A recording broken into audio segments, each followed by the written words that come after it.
Hey guys, what's going on? This is Paul Ravella coming to you live from Jacksonville. It is a lovely Wednesday afternoon, February 26th, I believe, and I'm headed to the gym for my typical Wednesday training, which is squats and bench, and I'll do some accessory work for shoulders and triceps, maybe a little bit of upper chest stuff. But besides that, I wanted to talk about a topic that has been coming up a lot with my clients and just a lot of people in general, and that is the idea of scale pressure. So what is scale pressure? Scale pressure is basically the idea that you value yourself, or you measure your success or progress or failures based on what the scale says when you stand on it. I don't think any of us are above scale pressure. For years, I was obsessed with the scale going up. Once I started competing in bodybuilding, I found myself obsessed with the scale going down as a measure of, have I been successful? Am I hitting my diet? Am I losing body fat? Now, there is some truth to the idea that you have to see the scale go up to add muscle, and you should see the scale go down to lose body fat, but by no means should the scale be the only indicator of progress. And here's a point that I wanted to bring up, because I just got an email from a client, and I think part of having the experience of working with clients for many years now and seeing patterns and seeing things develop, it allows you to kind of reflect and realize things. So I myself have gone through these issues with the scale, but until you see it on a large scale, until you see it happening with other people, you don't really relate it to something that's common to everybody, that's like a phenomenon. You kind of just think it's just you that kind of does that. And it's kind of nice when you realize that you're not alone in that regards.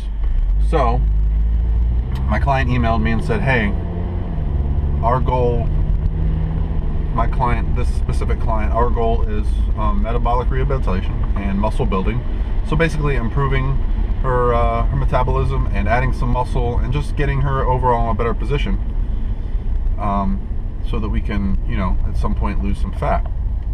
She said, my weight hasn't changed, my clothes are fitting better,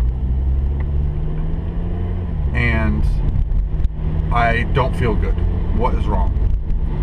And so once we spoke, she actually said, you know what, I realized that I said in the email that my clothes are fitting better. So if my clothes are fitting better, why wouldn't I feel better about myself? So I think the idea that the scale is the end-all be-all for success and fitness is very, very bad. And I'm not saying it's very, very bad because I don't do it, because I myself have been under that pressure before, where during contest prep I wake up, I look at the weight on the scale. If it's not lower, then I feel like I'm not making progress, that everything I'm doing is a waste of time. So I'd like to discuss what are some of the things that can affect scale weight that aren't necessarily body fat gain or loss. The first and the biggest would be water. The body is capable of holding 10 to 15 to 20 pounds of water at a given time. Now, usually if you're on a diet that's pretty consistent with the foods you eat and the calories you take in and the sodium you take in and the fluids you take in, you're not going to see a huge fluctuation in the scale. But if you have a high carbohydrate day, a high sodium day, a particularly low water or high water day, a particularly difficult workout, because muscle soreness can cause edema, can cause water retention as an acute response to the training. It will actually hold water in your muscles, along with other fluids. So there is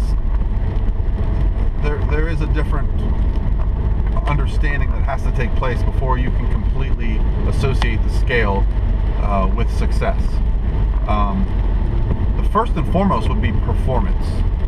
Performance is very, very important. If you're performing well and still getting your lifts in the gym, and you're making progress in the gym, and you're able to hit your cardio, and you feel good throughout the day, that's a key indicator that your diet is doing right. Clothes. How do your clothes fit?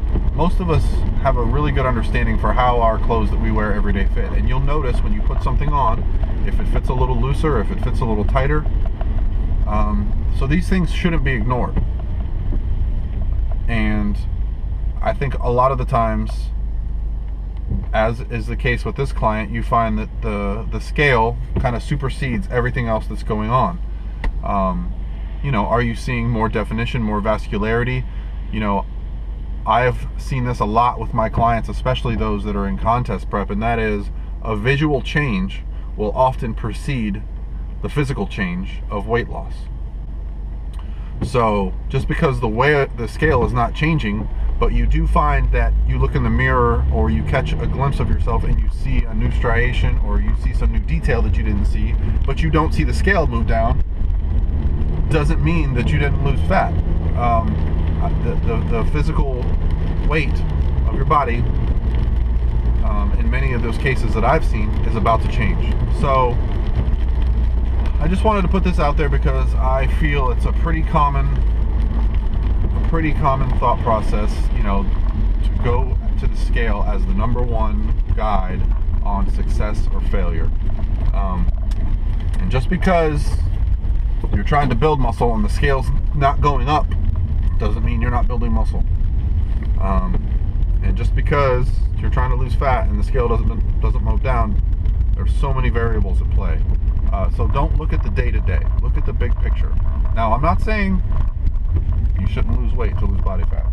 That's absolutely should happen. But I just think the stress that people cause themselves can often inhibit progress. So just take that into account with what you're doing right now. And with that said, I'm here at the gym, so I'm gonna hop inside, get in my squat workout. I may shoot a few sets today, just so I can kind of get an idea on my technique and see how I'm looking. I've been feeling really good on my squats lately. Like, it's a very comfortable feeling. So and that's always the marker for me right now, is the squat. So scale pressure? No, I have squat pressure. See you later.